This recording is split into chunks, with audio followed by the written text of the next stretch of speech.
and the institution of the Lord's Supper and our opportunity to come together and celebrate really the last few days of our Savior's ministry on earth and the night before he was crucified.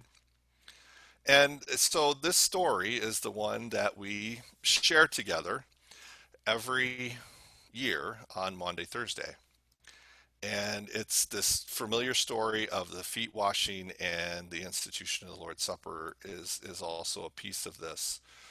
But we're really focusing on the foot washing today. And, it's kind of hard for us to wash each other's feet from where we're at, although I'm sure a lot of you have been washing hands quite a bit. I, my guess is because I know all of you that you wash your hands on a regular basis anyway, but my guess is you're washing them more even than normal, especially in these last weeks. But washing is a piece of this story that is what everything kind of is around. But I'm not really even going to talk about the washing as much as the act of service and the way in which Jesus kind of turns a couple things on their head that we take as kind of assumptions when we talk about service. One of them is this notion that we serve people who deserve it.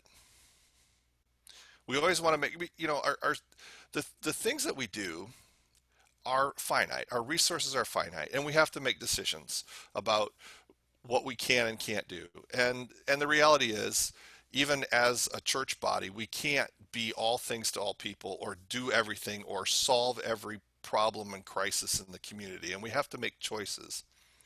But sometimes, instead of making those choices on whether or not we have the resources, we make the choices based on whether or not the person or persons are worthy. And Jesus, on this night that he's sharing this meal with his disciples, he knows what Judas is about to do. He knows that Judas is about to be the one to set the whole thing in motion that leads to Jesus' death. Judas is his betrayer. Betrayal is that's got to be one of the lowest things. If you've ever been betrayed by someone who you gave a secret to or opened up to, and they betrayed that trust, that is one of the most painful things that can happen.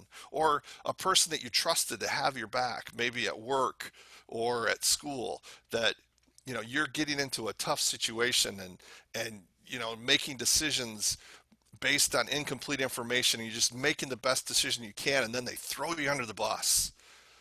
That's horrible.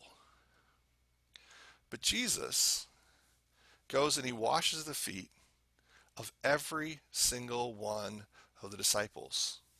He goes and he washes the ones who are going to follow through and be with him, and he washes the feet of the one who is about to betray him, to throw him under the bus, to turn him into the authorities, to say, here's the guy that you want to kill. And he washes his feet anyway. But if we're really honest, none of the disciples really deserved to have Jesus wash their feet. Jesus is faithful even unto his death. Jesus, from the moment he set his face to Jerusalem, he is going right to the cross. And as soon as the going got tough in the garden, the disciples scatter. And Peter, oh Peter even denies him. Not one of those people at that table deserved to be washed, deserved to have their feet cared for by their rabbi, much less the Son of God. And yet, Jesus still does it. And Jesus still washes every single one of those feet at that table. The other part of service is that oftentimes, maybe all the time, there are things that or people or uh, uh, activities that we don't want to do because they're beneath us. Well, that's for other people to do. I'm past that kind of service. That's not what I'm supposed to be about. I'm not going to get my hands dirty with that kind of thing. I'm an important person in the community, or I couldn't be associated with those kinds of folks.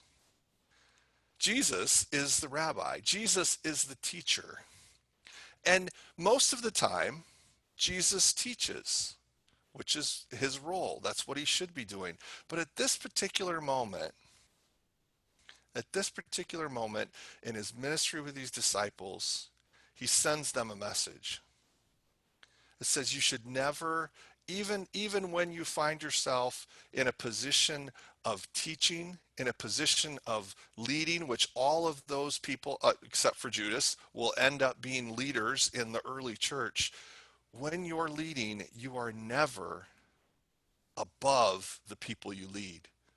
Leadership doesn't mean that you're above the menial tasks that need to happen on a regular basis. Leadership means that you've been given gifts to share for the community and you have a particular role to play, but that role isn't necessarily more important than any other role. And I don't think there's any better way to see that in real life, in real time, than what's happening in our communities today when we start talking about essential workers. Whoever thought of a stocker in a grocery store as essential before the last few weeks? Whoever thought necessarily top of mind that truck drivers are essential? I mean, sure, doctors, nurses, firefighters, police officers, sure, we can see those folks as being essential. But what about the people who just answer the phone when we call customer service? I've been trying to transfer the title from my dad's car to Washington. And do you know how hard it is to do that when folks are working from home or and government offices are closed? Suddenly there are people who are not essential according to the rules who I'm thinking those people are, when they come back to work, they're going to be really essential to me at some point. But even looking at the everyday people, the folks who picked up my garbage today at my curbside and took care of that, every single one of those folks is essential for our everyday life. And there are others who we're living without or other roles. I thought I would miss sports on television a lot more than I actually have. And I'm really not worried about whether the NHL or the NBA continues their season or if the NFL starts on time. Really doesn't matter to me. You know what matters to me? Are my kids going to be able to go to school in the fall? Are teachers going to be able to teach? Are the grocery stores and the workers in them going to be able to stay healthy in order so that we can still have supplies? Jesus, the rabbi, says every single role in our community is important. Never, when you find yourself in the community and put in a position of leadership, never put yourself in a place where you find yourself thinking you're more important or more essential than some of these folks who are doing the everyday tasks that make life possible for us. Maundy, Thursday has always kind of become or at least has, I've noticed in the last few years, one of those days that just is okay, it's there. Probably speaking to the choir here, all of you showed up and said, I want to be together in worship on Maundy, Thursday. But when I talk to Christians from in other places and even other Lutherans and say, yeah, it's Maundy, Thursday, they're like, Maundy, what? What? Moody Thursday? What does that mean? Because it's just Good Friday. We know that's the crucifixion. Easter, that's, the big deal. Everybody, I mean, even non-Christians know about Easter. But Maundy Thursday even seems to be a festival that just gets overshadowed and seems to be less important. But at this point, and at this time, when as I find us entering into these great 3 days, this day seems to be the essential worker of Holy Week.